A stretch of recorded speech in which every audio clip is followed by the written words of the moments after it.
They say Trump is cleaning up crime in Washington, D.C., but what if I told you this is actually a perfectly staged dress rehearsal for nationwide martial law, and crime is simply the most convenient excuse they could find? Turn on your screen, any channel, CNN, MSNBC, Fox News, it doesn't matter. You'll see the same images, meticulously curated for maximum emotional impact. Grainy footage of a street corner altercation, looped and replayed. A bold, blood-red chyron flashing across the bottom of the screen. Chaos in the Capitol. You'll hear the same words, spoken with grave authority by polished anchors. Words like unprecedented, spiraling, out of control. They will then cut to a White House press briefing, a calm, stern face at a podium delivering a message of strength. They will praise the decisive action. They will speak of the necessary deployment of the National Guard to restore law and order. It is a symphony of fear, and every instrument is playing in perfect harmony. The frantic strings of the 24-hour news cycle, the booming drums of official pronouncements. They are all playing the same tune, a simple melody designed to bypass your rational mind and strike a primitive chord of fear.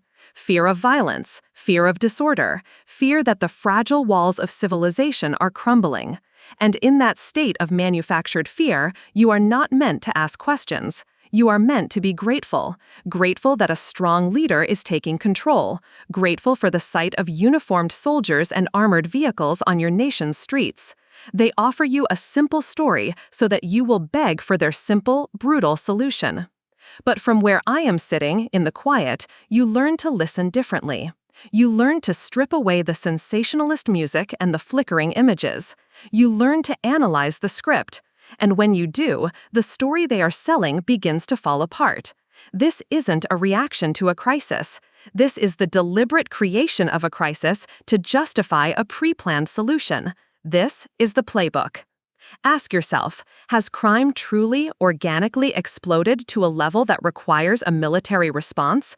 Or has the perception of crime been amplified, magnified, and weaponized 1,000-fold by media conglomerates who share board members with defense contractors? They needed a pretext, a stage. And what better stage than the nation's capital? What better villain than the faceless, anonymous criminal they can paint in the public imagination? This is not about making D.C. safer. This is about normalization. It is an exercise in conditioning the American people.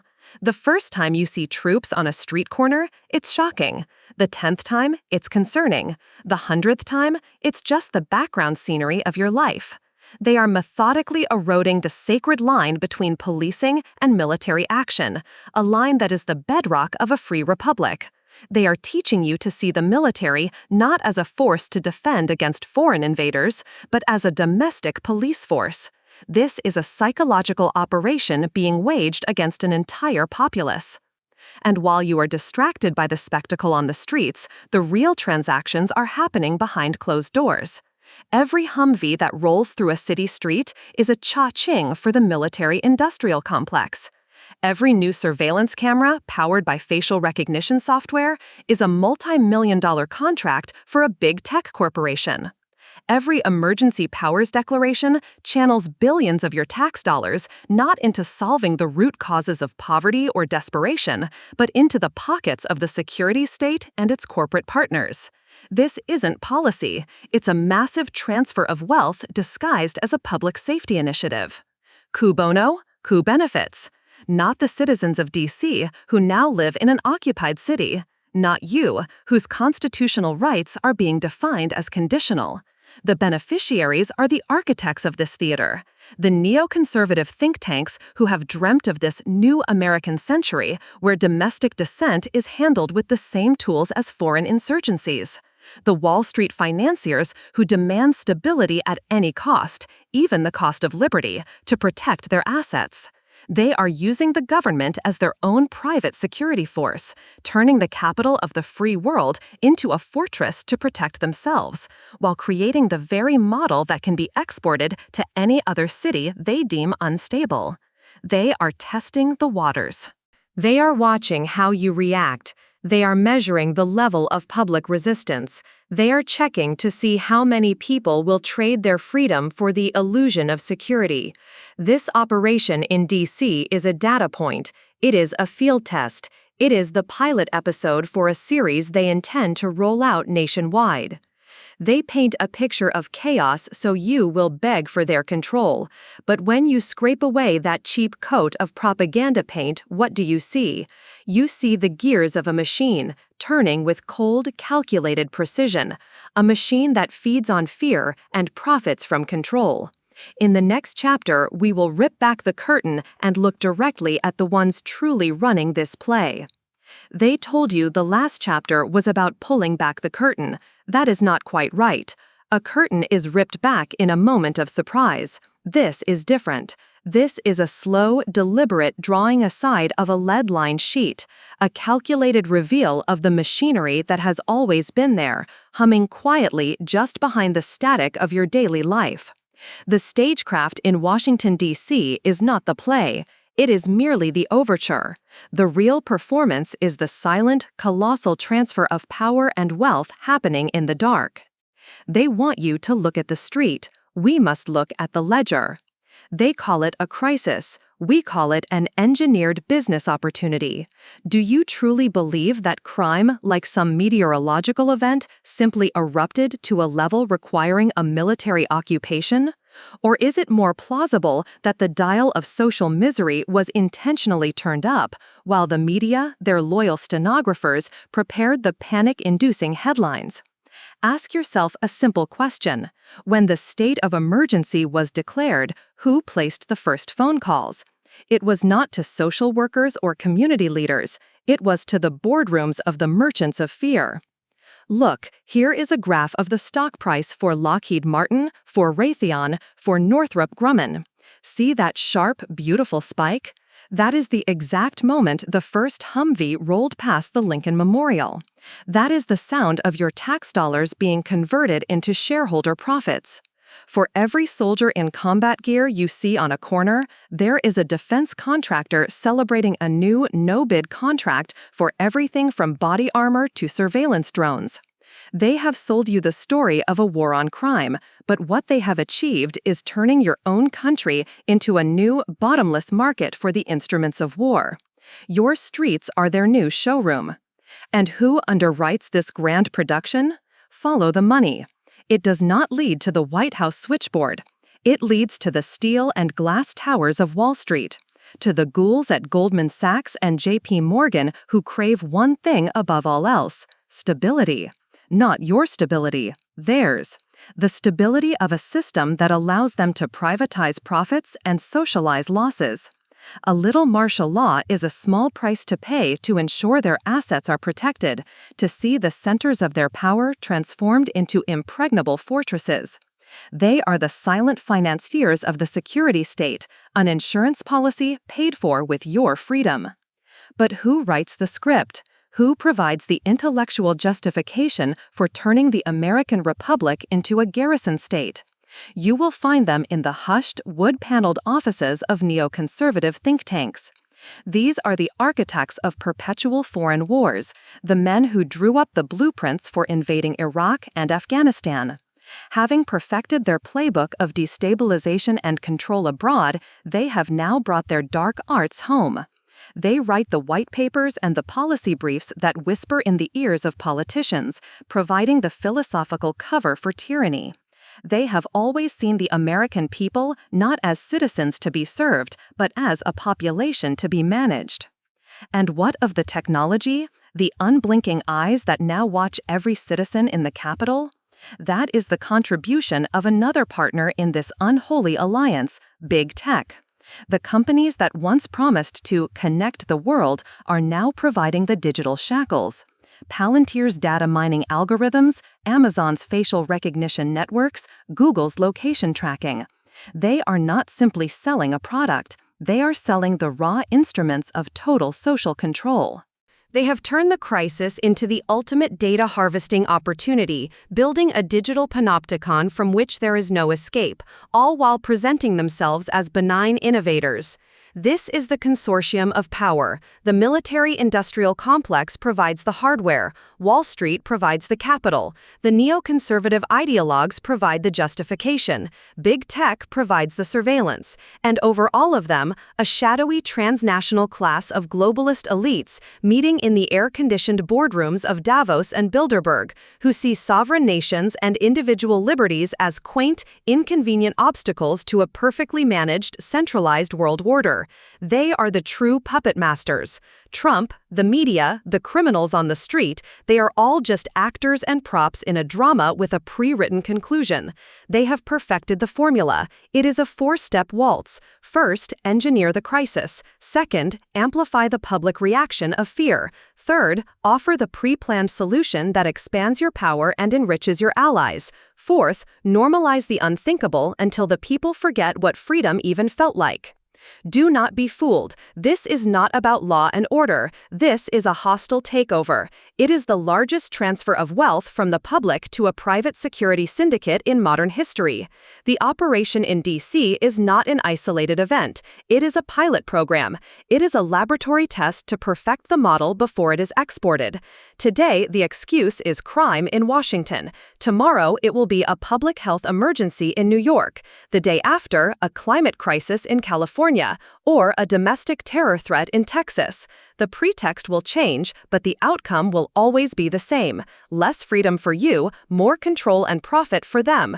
Each time, the chain will be pulled a little tighter, the walls of the cage a little closer, until you wake up one day and realize you are in a prison without bars. We have now seen the actors behind the curtain. We have identified their motives, their tools, and their endgame. They are turning the capital of the free world into a fortress. But a fortress, by its very nature, is built to defend against an enemy. If the street criminals are merely a pretext, and the American people are the subjects of the experiment, then who is the real enemy they are preparing to fight? Who is it that this cabal of corporate, financial, and political power truly fears? The answer to that question will change everything you think you know about America's place in the world, and that is the final piece of the puzzle. You think a fortress is merely for defense. That is the first, most dangerous mistake. The operation in Washington, D.C. is not a shield. It is a stage, a global stage.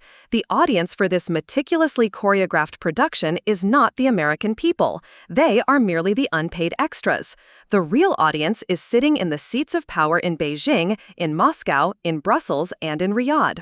What they are witnessing is not the chaotic breakdown of a republic. They are being shown a demonstration model, a product launch. This is the public unveiling of the 21st century American internal security state, and it is being presented as the new gold standard for social management. To America's rivals, the message is a chilling assertion of power. Do not mistake our televised political drama for genuine weakness. We possess the will and the machinery to lock down our own capital, to pacify our own population with military efficiency. We are not decadent and crumbling. We are merely recalibrating our methods of control. To America's allies, the message is an invitation and a warning.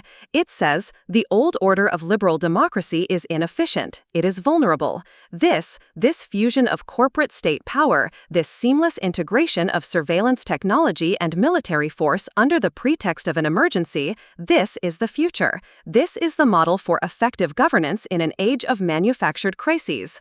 Adopt our model, purchase our technology, align with our new philosophy of order, or be left behind in the dustbin of history with your quaint notions of individual liberty.